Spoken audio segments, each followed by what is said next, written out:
Alright, so this is the second video on improving the suspension on this mini lifted muscle car project because the original suspension was kind of terrible. Now, last video we were able to double the suspension travel in the rear by basically extending this about 3 inches and kind of giving this long travel suspension and widening the whole vehicle by 6 inches.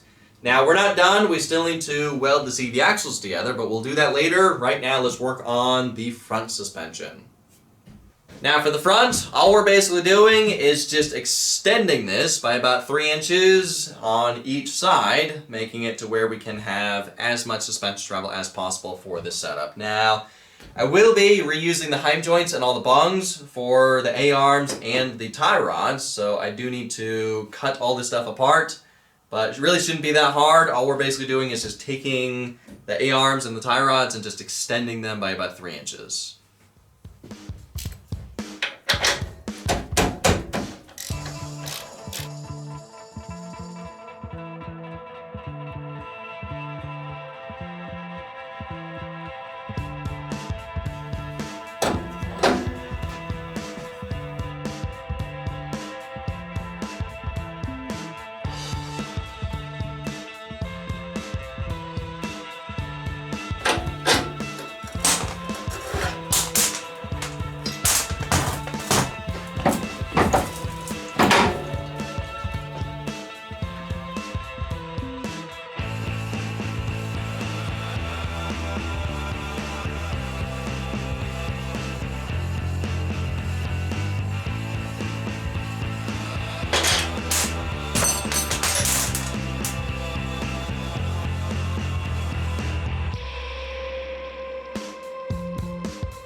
So check this out. So I had absolutely no idea that I bent the front suspension at Busco Beach. Yeah, that is pretty bad. So these were perfectly flat before Busco Beach, and you can see, yeah, it's pretty bent right here. This one is pretty bad, but this one is definitely the worst, and it's bent right where the shock was mounted. Now, at Busco Beach, I do remember going pretty fast and hitting a pretty big pothole that I didn't see, and the front suspension kind of collapsing, and I'm like, well, I didn't really think much of it until seeing this. So yeah, good thing I am upgrading the suspension, and I should probably use thicker wall tubing for this right here.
surrounded by mosquitoes again.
Alright, so 2 days later, and the top and bottom A-arms are finished. Now, because the original ones bent really badly, and because I made these out of 14 gauge tubing, which is probably a little bit too thin for bottom A-arms, I decided to make these out of 12 gauge tubing, which is a lot thicker and should hopefully be a lot stronger to be able to handle what we want to do with this vehicle. Now, I still need to lengthen the tie rods, but we can do that later. Right now, let's install this in the frame and see what it looks like. Now, normally when I build A-arms like these and weld them together, they warp a little bit, and these become just a little bit closer together because there's welds on these corners that shrink the tubing a little bit and pull it this way. Now, one way that I have found that's the easiest way to bend it back is simply just take a floor jack and put it in between like that, and then just try to crank it down without breaking anything, and see if that moved it. It's a little bit better, but it still needs more.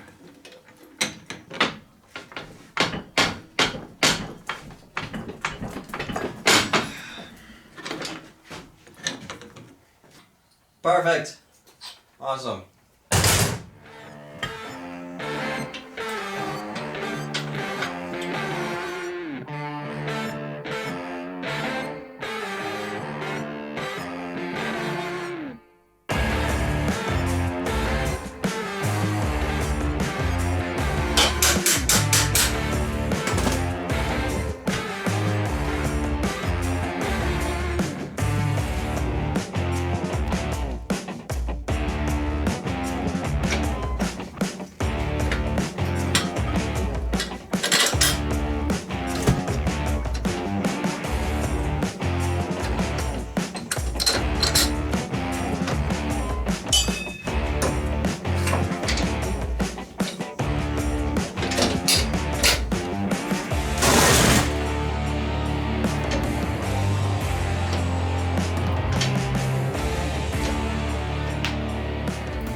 Now, originally I wanted to have a little bit more upward travel, but we were kind of having some clearance issues with the top A-arm and the gas tank.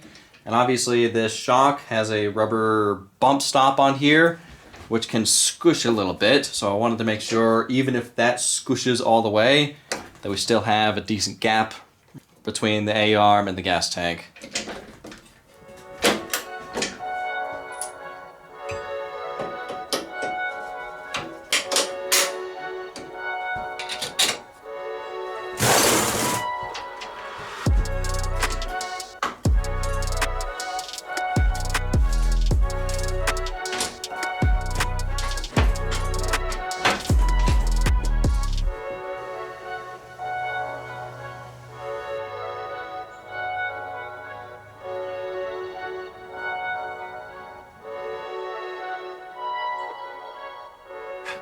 Yeah, not only does this look a lot better, it also has, I just measured it, it has a total of 8.5 inches of full suspension travel, where I believe the original setup only had around 5.5, so this should hopefully work a lot better. So now, let's work on adding the tie rods, then we can work on cutting the CV axles in half and lengthening those.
Now, I should probably double check to make sure that there's no bump steer. I shouldn't have any bump steer. I mean, we did lengthen it, but the proportions of everything didn't change, so hopefully we won't have any bump steer. Ooh. Yeah, that is almost perfect. Look at that. Now, let me show you the difference with the rebound and damping on these shocks. Right now, it's on the softest setting.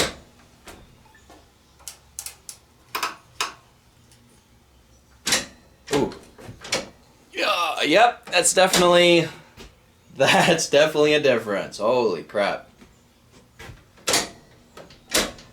Wow.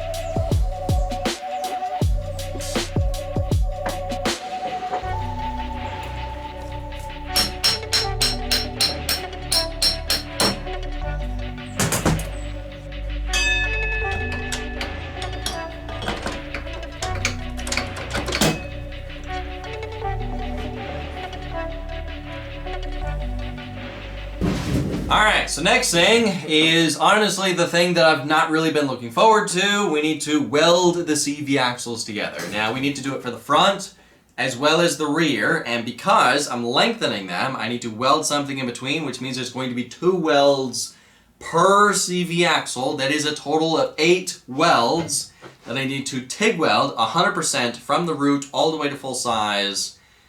This is probably going to take a very long time. Now, I think when I did this for the Baja Bug, that was only 2 welds, 1 for each side, because I was just welding 2 CV axles together, not really lengthening them. And I think that took me an entire day of TIG welding because it's a lot of time letting it cool back down, so therefore I'm not cooking the CV axle boots. You can't let this get too hot. So, yeah, I have no idea how long this is going to take.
So, I did the first pass on this one, and guess what? We have porosity.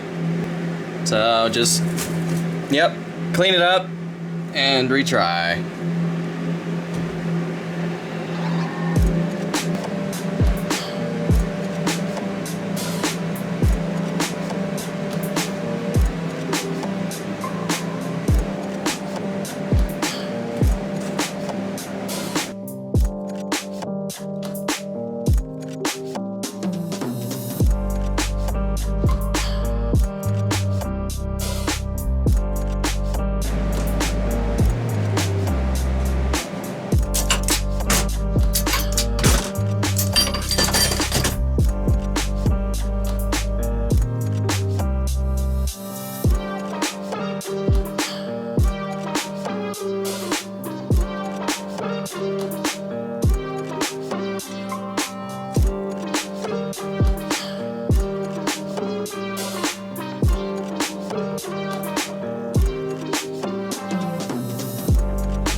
Alright, so I am slowly making progress on welding these CV axles. I'm not really filming that much of the actual welding. There's only so many time lapses of welding that I can show before it gets really boring. And I think I'm a little bit more than halfway done with these, and this is the second day of welding these. Now, I probably could, if I really wanted to, I probably could finish welding these in this video, but we still need to wrap the expansion chamber and exhaust header wrap to try and fix the issue of it getting really hot behind the seat. An issue that I didn't really think about until a couple days ago is because we're making this thing wider and extending everything, and now the brake lines aren't long enough for 3 of the 4 brake lines, so I had to buy new brake lines. And once we're done with the CV axles, we're going to have to take apart all the brake lines and install the new ones and have to re-bleed the brakes, which is always fun, as well as I think I have a possible way to make it a lot easier to start the engine. One thing I didn't really film when it was at Busco Beach, I know I've said this a bunch, but as much as I love these XLT 600s, holy crap, are they a nightmare to start. They are super finicky. You have to spend like maybe 10 minutes of turning it over with the pull cord to try and get these things to fire up. They're kind of a nightmare. And then once they're running, and it's like, don't shut it off, otherwise you're not going to get it running again. So I think I have a way to possibly make it a lot easier to start, so I really want to try that in the next video. So yeah, we'll do all that in the next video of this project, but I guess for now, I gotta end this video here. Thank y'all for watching. I'll see ya in the next video.